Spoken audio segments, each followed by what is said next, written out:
Good evening, Richmond County, and welcome to your Wednesday edition of Live at 5. I'm Russell Parker.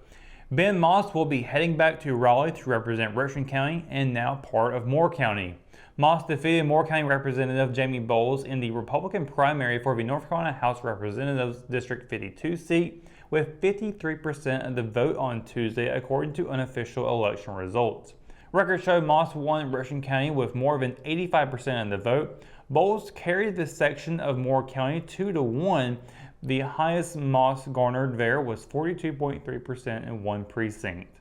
The Richmond County Board of Education will have two new faces in the next term. Newcomers Corey Satterfield and Scotty Baldwin were two of the top four vote getters in Tuesday's election.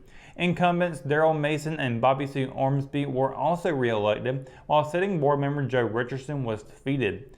The fourth seat was occupied by late board member Pat Campbell, who did not run for re-election and passed away earlier this year. Baldwin beat out Bess York Schuler for the fourth seat by 66 votes, according to unofficial results. Ormsby took the top spot with 15.5% of the vote, followed by Satterfield with 15.2% and Mason with 14.4%. Four candidates from each of the two major political parties will advance to the November ballot in the race for the Richmond County Board of Commissioners. Former Hamlet Mayor and current City Council member Abby Covington was the only candidate in either primary to secure at least 20% of the vote. Covington will be joined by incumbent Commissioner Tavares Bostic and challengers Michael LeGrand and Linda S. Ross on the Democratic side. Ross secured 100 more votes than incumbent Don Bryant, who had 13.6%. Former Richmond County Airport Manager Jason Gainey led the Republican candidates with 17.6% of the vote, followed by fellow challenger Robin Roberts and incumbent Commissioners Rick Watkins and Justin Dawkins. Mark Gullidge will remain Sheriff of Richmond County. Gullidge handily defeated challenger Nigel Bristow in the Democratic primary on Tuesday, according to preliminary results from the Richmond County Board of Elections. Early voting and absentee ballots results were promising, showing the incumbent leading by nearly 75%. After all 16 precincts had reported, Gullidge won with nearly 78% of the vote by a margin of 2,846 to 808. Although there is no Republican running for Sheriff, Gullidge will still be on the ballot in November, according to Elections Director Connie Kelly. State and local law enforcement agencies are still investigating a homicide from late Monday morning. According to a press release from Sheriff Mark Gullidge, deputies responded to a call of a possible gunshot victim on Patterson Road near the intersection with US 1 and the Little Philadelphia community around 11:15 on Monday. When they arrived, they reportedly found 28-year-old Tyree Lamar Harrison of Rockingham next to the road, suffering from a suspected gunshot wound. Harrison was pronounced dead once EMS arrived on scene, according to the sheriff's office.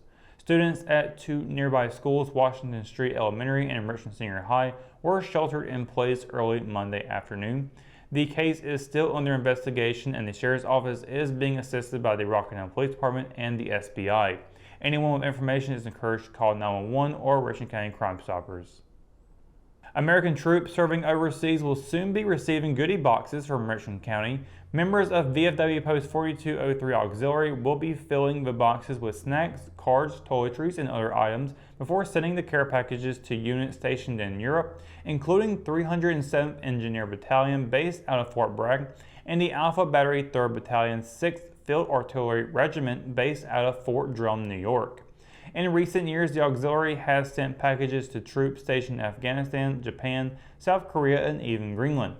Funding for the care packages comes from the annual Rockin' for Veterans concert. Last year's event featured 6 local bands. While members will be buying many of the items from Sam's Club, the auxiliary is also asking the community to donate supplies. That list can be found on richmondobserver.com. When we return, we'll get your Live at 5 weather report. It's coming up after the break, so stay tuned.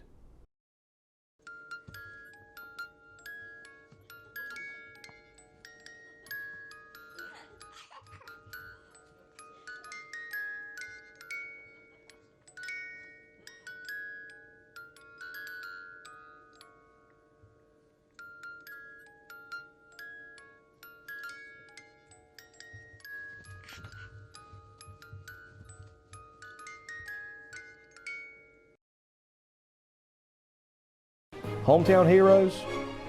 Well, maybe. When it comes to backyard comfort and no pesky mosquitoes, call Brown Termite and Pest Control at 910-895-6410 or 910-276-8870. Their team of superheroes can take back control of your paradise. That's 910-895-6410 today. At Richmond County Hospice, we strive to provide high-quality care to our patients and their families. Whether it's the incredible hospitality at the Haven House or from the comfort of your own home, you can count on Hospice to be there for you. We also offer monthly grief support groups, and our chaplain will be there to hold your hand in prayer. Through our amazing staff and our volunteers, Hospice has made difficult times easier for our community. Call the number on your screen if you feel that you or your loved one may benefit from our services. Richmond County Hospice. Peace, comfort, dignity. McNair Auto Sales is the place to buy your pre-owned car, truck, or van. To be the best, it takes big selection, friendly staff, and great pricing. We guarantee a no-hassle buying experience, and financing is available right on site. So come see us today. We're located at 1026 East Broad Avenue in Rockingham. And remember, with over 40 years of experience, you know McNair is the name you can trust. JC's in Rockingham has you covered for used appliances, parts, trailers, and storage. We have one of the largest selections of reconditioned washers, dryers, and refrigerators in the Sand Hills, and we offer free delivery to residents inside Richmond County. Come check out our variety of trailers for any hauling job and our storage buildings for the things you need out of the weather or house. We also carry parts and accessories for appliances, trailers, truck beds, and can order the things you need. That's JC's on South Hancock Street in Rockingham. And welcome to your Live at 5 weather report, Richmond County. Hope your Wednesday is going well today. Bright, sunny skies out. Really hot weather today. We're not quite in the 90s, but we were getting pretty close to it. We've seen temperatures get as high as 86 today. And as we look at tonight, we'll actually see it get a little bit warmer from there. 6 o'clock, within the next hour, 87 degrees. 10 o'clock, 75. Still got some cloudy skies out there, but not enough to keep things cool. Sunset will be at 8:17 p.m. and it'll be a waning gibbous moon phase out tonight as well. Now tomorrow we are definitely getting into the 90s, no question about that, as we're seeing temperatures range from 94 all the way up to 97 for some parts of the Sandhills. Cumberland County a high of 94, low of 71. Hope County just 1 degree warmer on the high. Robeson County a high of 98 and a low of 72, with Scotland seeing a high of 95 and a low of 71. Up in Moore County, a high of 94, a low of 69. Here in Richmond County, we'll be seeing a high of 94 and a low of 70. Over in Anson County, a high of 96 and a low of 70. With Marlborough County seeing a high of 97 and a low of 71. And plenty of sunshine going on tomorrow, not a cloud in sight. And that will be the case for the next couple of days leading into Friday. Friday we'll be seeing a high of 97 and a low of 72. And then on Saturday all the way through Wednesday, we got a lot of chances of rain cropping up throughout throughout those 5 days. Saturday, high 96, low of 72. That is just a 30% chance of thunderstorms. However, it does go up to a 70% chance on Sunday, high of 90, low of 69. And from there, we'll get out of the 90s on Monday with a high of 83 and a low of 65. Also a slight chance of rain, 50% chance. And then on Tuesday, we're getting right into the 70s, a big cool off there for that day with a 30% chance of rain, high of 78 and a low of 65. And then on Wednesday, 4% chances of rain, getting back into the 80s, high of 86 and a low of 69. So that's going to do it for your Live at 5 weather report and for tonight's edition of Live at 5. For the latest news, sports, and events happening in Richmond County, you can always visit richmondobserver.com or download the free RO app for your mobile devices. For the Live at 5 crew, I'm Russell Parker. Thanks for watching, and we'll see you tomorrow. Good night, Richmond County.